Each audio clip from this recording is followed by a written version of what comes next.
insurance policies with, quote, dismemberment clauses, unquote, that paid out in the unfortunate event of limb loss. At one point, the majority of the town were amputees, and over 60% of all dismemberment claims in the country was coming from a town with a population in the low thousands. This earned the town the nicknames Stump Town and Nub City. In the 1980s, a documentary filmmaker went to investigate but was quickly met with sealed lips and death threats. Later, they changed the title of the film and the entire direction of the project.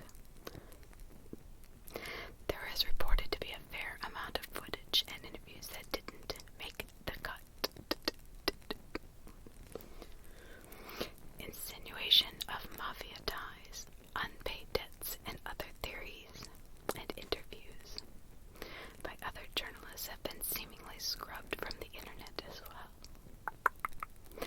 The payouts were considerable and paid by the limb, prompting many townsfolk to lose multiple limbs. Can you believe that? The SALLIE house in Atkinson, Kansas, there is a local legend of a strange place called the SALLIE house. A family lived there in the 90s and was forced to leave after weird demonic shenanigans started occurring. For instance, lights in the house would turn on and off without provocation.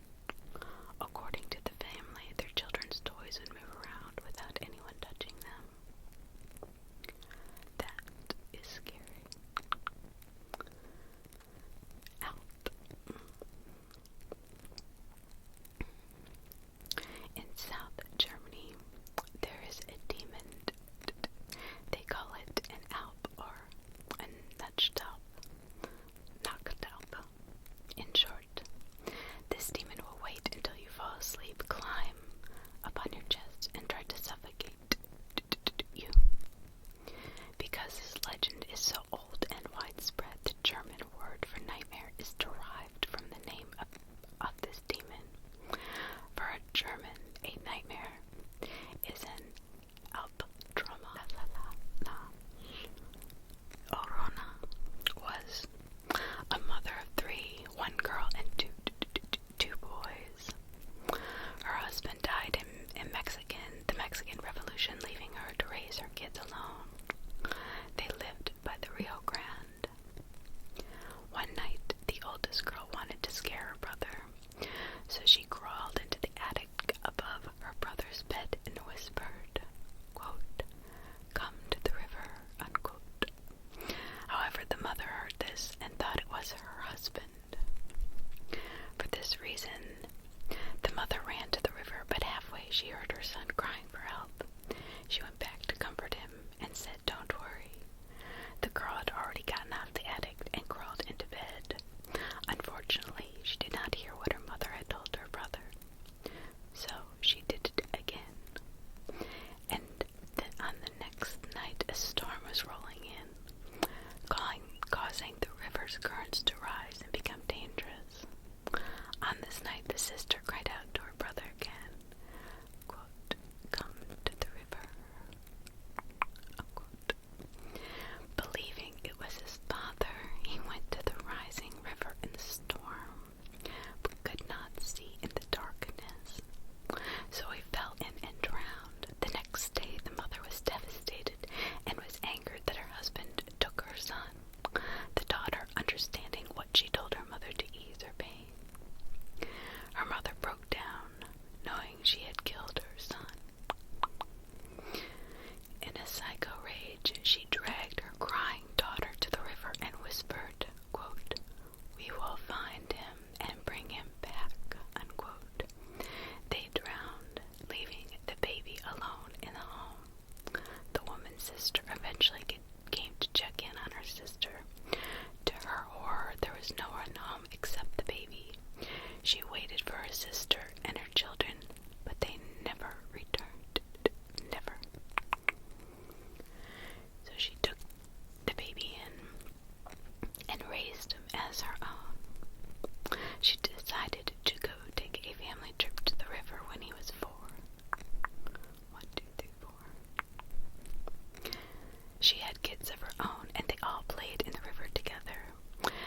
which they decided to stay in her sister's old home, and it was next to the river.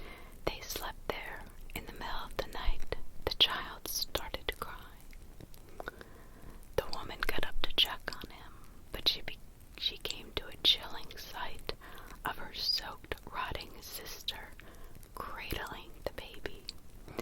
She let out a disorienting cry and fell. When she got up, she ran to the river to see LLORONA taking her crying son into the water. From that day, every child is discouraged from crying next to the Rio Grande. Melon heads. There is a town in Michigan where there is a nuclear plant. Down the road from this plant, there is a dirt road that goes into the woods, which leads into an isolated cul-de-sac. Off to the side is a large sewage tunnel that goes into the hill. If you go to that tunnel, you will see it is no longer in use. There is a group of kids that lived in the area. They would play near the runoff of the nuclear plant. As a result, they became deformed into lanky bodies and swollen heads. Word got out that if you drive down to the sewage tunnel at night, point your car into the tunnel and slowly flick your lights on and off, they will start to wander out. SACI. In Brazil, the natives from the south have the legend of the SACI. It is a demon-like spirit with one leg, red beanie, and a smoking pipe that likes to prank people. To name a few, it will scare horses, annoy travelers with a high-pitched sound, burn food, and break possessions. It is a witch whose only purpose is to mess with other people. The whole. Japan has a long cultural history of pearl diving, long preceding modern scuba gear. Therefore, it is common to hear pearl divers talk about a lost friend or comrade. Quote, the hole got him, unquote. Supposedly, it appears without warning, sucks a victim into its gaping maw, and vanishes.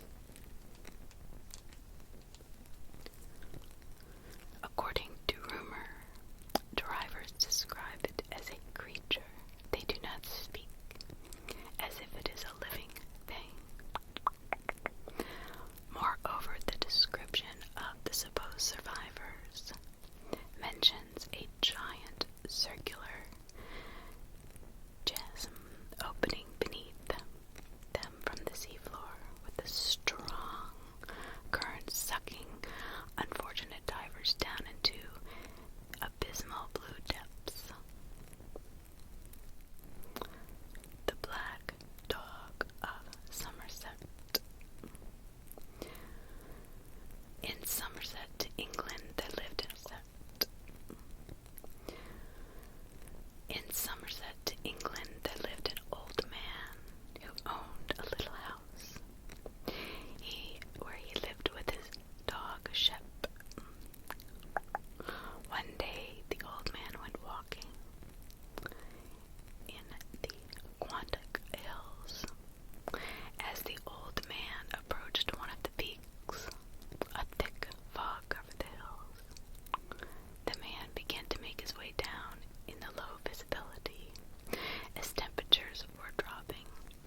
result, reports of accidents and deaths have become very common on that highway.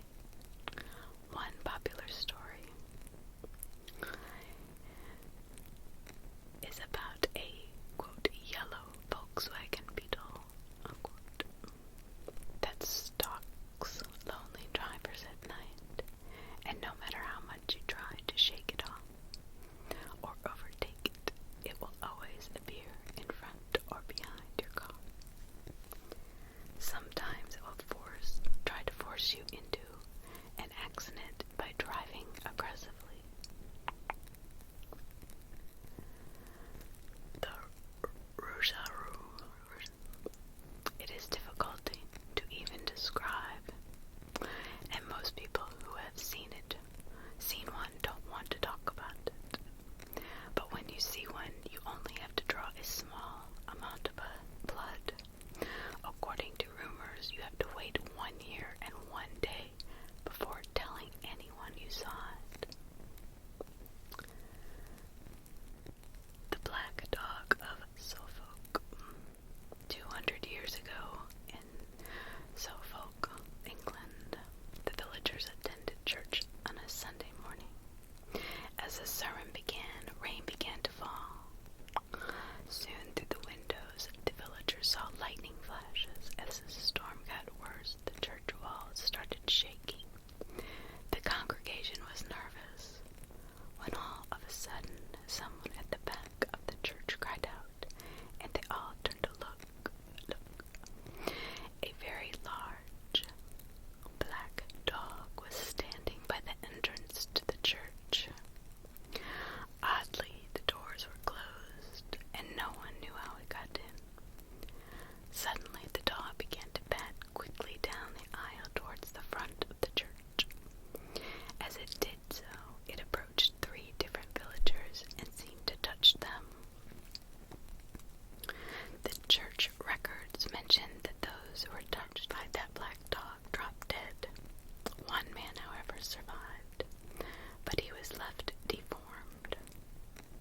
When that black dog touched him, everyone present saw him shrivel up like the mouth of a purse drawn together to a string. Immediately the dog left the church, letting in the rain and leaving the villagers screaming and crying in terror. Eventually the church would be discovered. That the same thing happened 7 miles away at a different church. Interesting. The Bloody Benders. In Labette County, there's an old story about a German immigrant family who came here in the 1870s, called the Bloody Benders. In short, they ran a general store and would invite travelers into their home before axing their heads in from behind. Reportedly, they killed about 11 people before disappearing without a trace.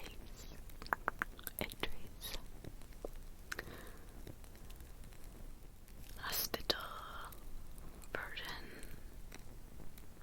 del TORO. Some cops saw flickering lights from an abandoned building, so they walked in to check it. Reportedly, the police dog didn't want to step foot on the 5th floor. The reports also mentioned that the cops got out of the elevator without the dog and found a tall woman with really long hair staring at them from a distance of about 65 feet. Moreover,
beach light on, I let go, dashing up the stairs and into my room, where I didn't come out until the next morning.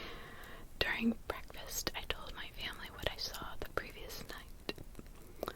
What surprised me was that my parents looked genuinely concerned. However, when I looked at my aunt, she was smiling. She said that the thing was my great uncle, and that is how he likes to make himself known. I don't know about that. Scrapyard. Scrap. When I was a kid, my neighborhood sat directly next to a scrapyard. Uncannily, there was terrible upkeep, and trash was always being dropped off. I would visit the place a lot just to explore and see what I could find. I thought it was hardcore, so I had to show my friends. One day we hung around before finding something sticking out of the ground. It was a bone. My initial thought was that someone dumped their garbage nearby, and it was a turkey bone. Until my friend pulled it out of the mud, it was about 7 inches long and an inch in diameter. With dirt still clinging to it, we freaked and called the cops. I still don't know what kind of bone it was. That would be very freaky. Awake this night, the oldest daughter came crying into her mother's bedroom, saying something that had dragged her from her bed. Unconcerned, the mother dismissed it as nightmares. But when she went into the bedroom the next morning, she saw marks from the daughter's clutching the mattress, as if she was being pulled out of bed. Oh my gosh, that would be terrible. Premonitions. I had a traumatic experience on my 8th birthday. I remember being too terrified to sleep, laying awake anxious. I wondered how I was going to make it to adulthood, if I was going to survive childhood. That night I had a dream where I was vacuuming a dingy room with bags of garbage. Looking up, I saw a TV playing the news. Looking to the side, I caught myself in the mirror. I was old. Not ancient, but old to an 8-year-old. Fast forward to my 18th birthday. A tough week as I'm trying to get through college. But my unconcerned boss at the motel refuses to give me the time to attend class, and I can't afford to lose my job. So I'm having to drop out again. Hardly surprising that this shift I got the drug-filled rooms. After I picked up all the syringes, I vacuumed around the bed area and got a weird feeling. So I looked around the room. I turned to see the TV, and then I see myself. I am old. All at once I remember the dream, and I remember being in the doorway. So I turn to look, and I see a small figure as it walks off.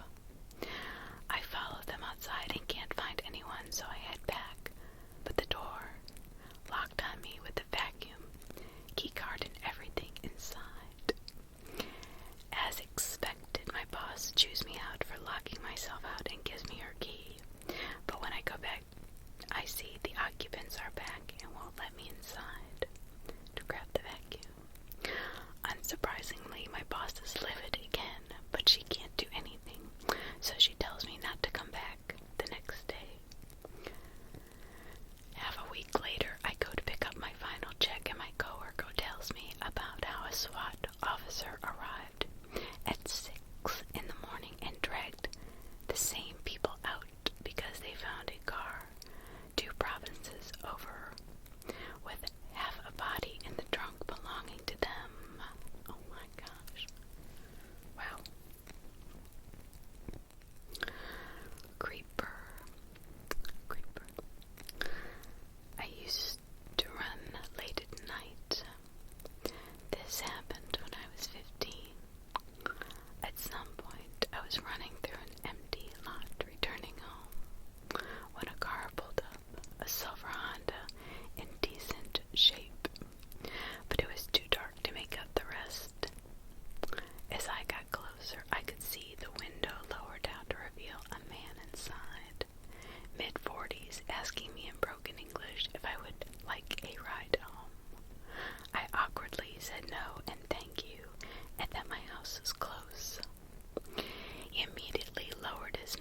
said something that I couldn't understand.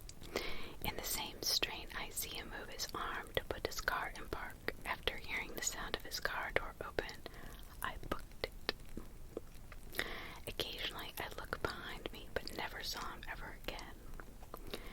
2 weeks later, I saw his car on the news as a suspicious vehicle at an elementary school. That is creepy. The bar. I started working at a bar when I was younger. According to my coworkers, it was haunted.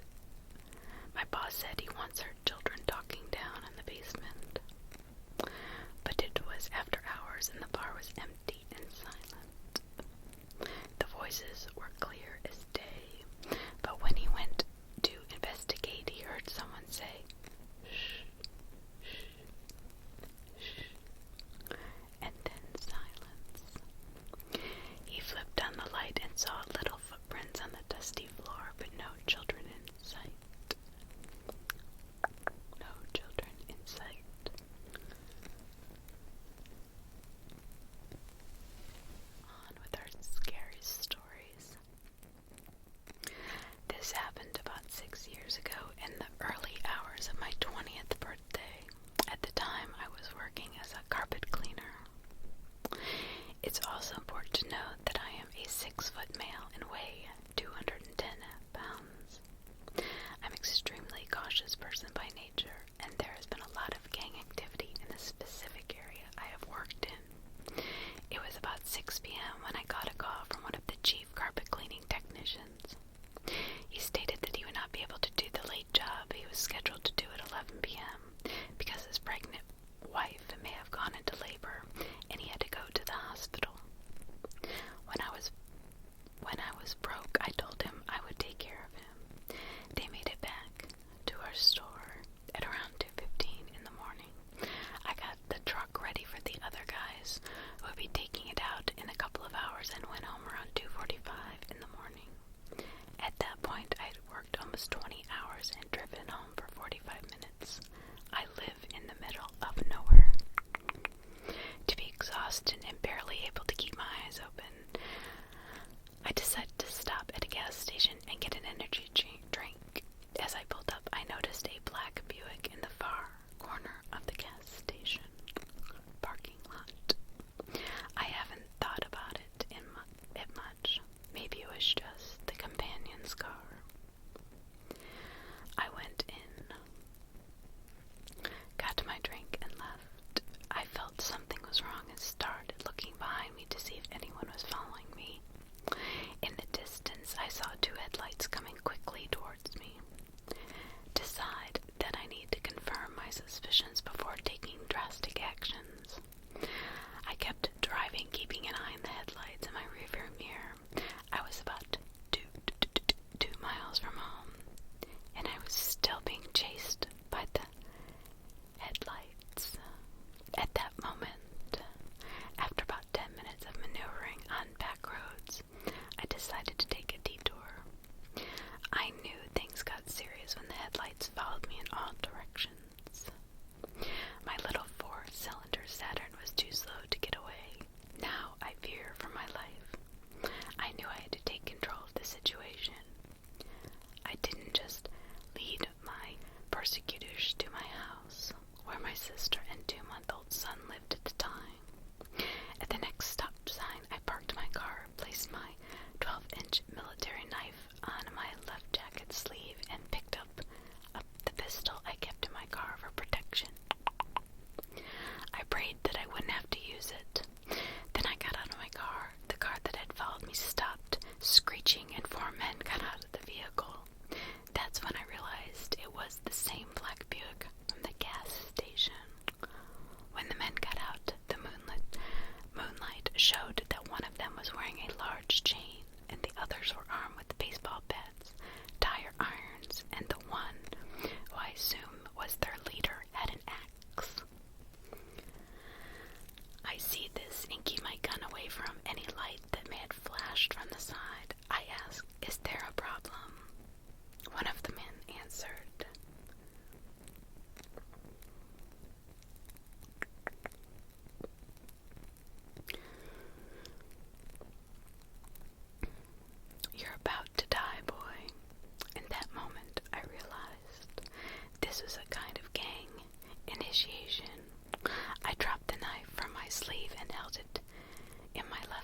as I stepped behind my open car door.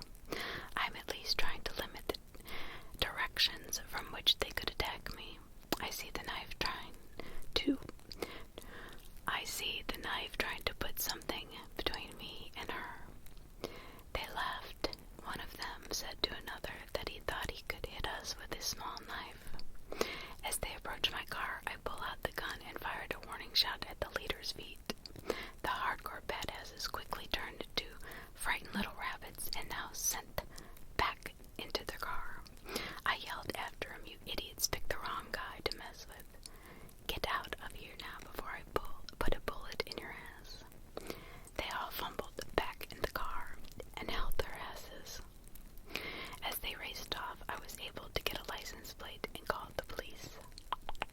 After getting off the phone with the operator, I got back into my car. I came home around 4 a.m. and passed out. When I woke up a few hours later, I called the police station to see if they had any leads. It turns out the car was stolen and they couldn't find it. As far as I know, the car was never found, and the 4 hoodlums were never caught. Scary story number 2. I'm telling this story on behalf of my late grandmother. The truth is often stranger than fiction, and the story has been passed down by our family for years. It served as a reminder that you can never be too careful. I don't know the exact year, but this happened in the 50s, when my grandmother was in her 20s and lived in a very rural area of Kansas. At that point, she had already given birth to my mother. However, she claimed to have stepped on my grandfather with another woman. I have no idea if that's actually true, but I don't understand why she would lie. One stormy night, my grandmother left her daughter with her mother and drove to her friend's house. According to her, the two had planned to get drunk and listen to some records.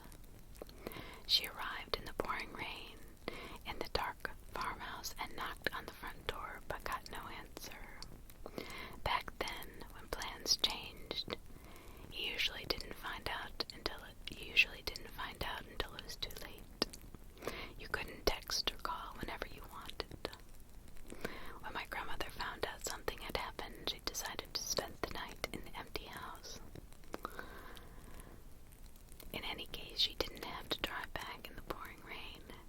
She started looking for a replacement key. She went to the back of the house. The wind tore at her coat and almost knocked her over. She reached the back porch and kept looking for the spare key. Apparently, it wasn't in its normal place, so she sat on the somewhat sheltered porch behind a pile of firewood. She said her stubbornness to return home likely saved her life that night. She lit a cigarette and smoked for an uncertain time. She didn't want to break into her friend's house, but neither did she want to go out in the rain and go back to her car and drive back in these conditions that had only gotten worse since she arrived. She stated that lightning crossed the whole sky and the wind tilted the wooden fence at a sharp angle. Then she saw light coming from the house. It wasn't a lamp or anything, it was a beam of light that flashed quickly, realizing that her friend had returned home. She got up and pressed her face against the window. She didn't knock or call, thinking that the noise of the storm would simply drown her out. So she was just waiting to be discovered by the window. The flashlight disappeared into the other room. In another moment, she saw a man. Little did she know that she had to move far too slowly to be someone who knew the layout of the house. She only caught a glimpse of him in the dark, but saw enough to know it wasn't a member of her friend's family. She thought it might have been a neighbor. She didn't know, but his suspicious behavior made her restless, so she ducked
and locked the door behind her. Without turning on the light, she ran to the front door and locked it too before looking at the front yard. She never saw the intruder shivering anywhere. She locked herself in the downstairs bathroom and covered herself with towels. She was very aware that the man might still be in the house or even have his own key. After drying off, she risked a quick run up the stairs and locked herself in her friend's bedroom. She tried the bedroom light for a split second just to see if the power was off. It was not. Then she lay down on the bed, exhausted. She almost went away when a blinding flash came from outside, followed by a thunderous crackle. It shook her for a moment, but rational thinking prevailed. One of the old trees in front of the house must have been struck by lightning. Then she fell asleep. The next day she got up and searched the house in daylight. There was still no sign of her friend or family. She called her mother and then called the police. A short time later, an officer arrived and explained everything that had happened the night before. She still wasn't able to reach her friend. The officer admitted that it might be someone with permission to be in the house, but decided to look around anyway.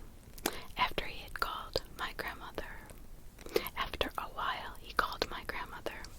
He asked my grandmother to describe what this stranger had been wearing for the night before, but she couldn't remember for sure, as it had been quite dark. Apparently, a body was discovered in the tall grass in the front yard. My grandmother's friend returned home after the body was removed from the property. She was stranded in several cities the night before because of the road was being washed away by the storm.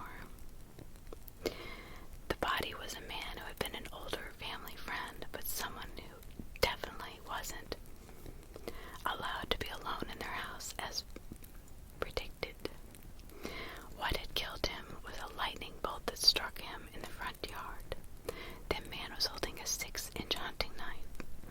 What was likely what attracted this strike. So the hunting blade had attracted this strike. It was believed that the man was looking for my grandmother's girlfriend as she rejected his past advances. But when he spotted this strange car in the driveway, he decided to carefully enter the house to find out who was visiting. This is all just a theory, but the family stressed this man should never have entered the house alone.